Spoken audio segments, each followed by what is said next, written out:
เวลาสวัสดีครับวันนี้พอกันอีกแล้วครับพอลาคู่บ้านผมนี่มาย่ามหลุมครับนี่โอ้จะว่าขึ้นจะบ่ขึ้นดอกมันนี่มิดย่านอยู่ลงง่ายย่านบ่ขึ้นอยู่มันบ่ล่มนั่นเห็นบ่มันจะเขาย่ำขึ้นมาถืออันนี้รอมันก่อนแล้วมันก็ขึ้นย่ำขึ้นใส่ไว้ยืนมากกับตกจอมมันนี่มันบ่ล่มบ่มีพอน้อยล่มพร้อมยามหลอบต่อนี่แล้วมันจะเขาอยู่หามไปยืนบนนั้นยังไปเห็นเลยล่ะก็จะปิดหามไปยืนพยายามหลอบไปว่าย่างน้ำ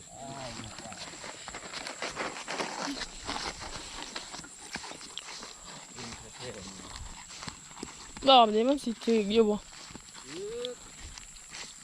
เต่ามันล่อดำคืดอยู่นี่จีมันแรงตัวบักนึงเล่นไปบนหลอบนี้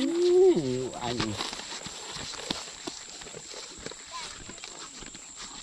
เขาอยู่เขาไปวันก็ได้เขาอยู่เขานะตัวนี้เขาวะดินอยู่อ่ะตัวนี้เขาบ้านนี้มาย่ามรอบครับโอ้ดันดินอยู่เขาหลายแต่ลงง่าคนอยากได้เต็มเลยโอ้ยเขาก็อยากกินเนาะกินอุ่นปีนึงกินเท่านึงเนาะจ้าก็อยากได้ผู้ใดก็อยากได้หาตาตุ่มไอ้จ้าว่าจะตุ่มมันตักรถไปนอนเบิ้งเขาไปหวัดมาสิเยอะปั้นอยู่บ่บ่ลงง่ามันก็เข่งหน่อยเด้อพี่น้องอันนี้เลยครับคุณมาเก็บ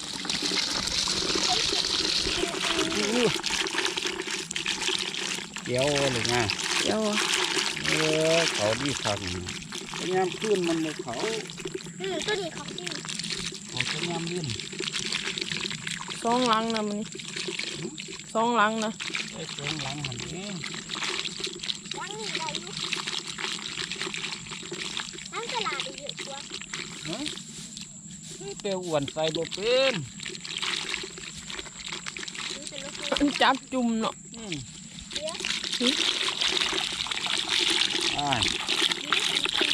หลังนึงจะเด่นดีเลยรอบน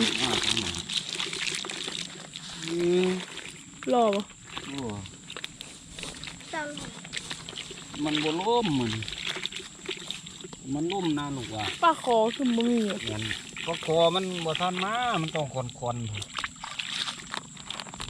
หลังนี้เขาบ่ลงมาเขาน้อยกว่าตลาดอีกเขาซ้ำเก่าเลยหลายซ้ำเขาหลายอยู่มันหลบไงหัวอยู่พอได้ปอดอยู่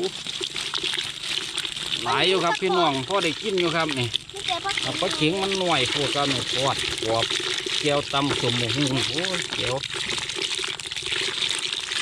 ต้นยางไหนข้างล่างไม่ถึงครับหลายหินเด็ดเลยไปข้างหลังนี่จะบักเข่งหน่อยเลยวะตะคอมันมีพอน้อยคอมัน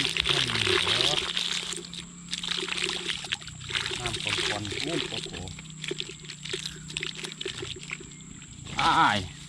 จบคลิปครับรับมือนี่ก็ได้ซ้ำนี่แหละครับนี่ใกล้ขึ้นคู่อยู่ครับก็ได้เหลวเลี้ยงครับขอลาซ้ำนี่แหละครับพี่น้องติดตามคลิปต่อไปครับสวัสดีครับบอลถ่ายเห็ดปลูกเอง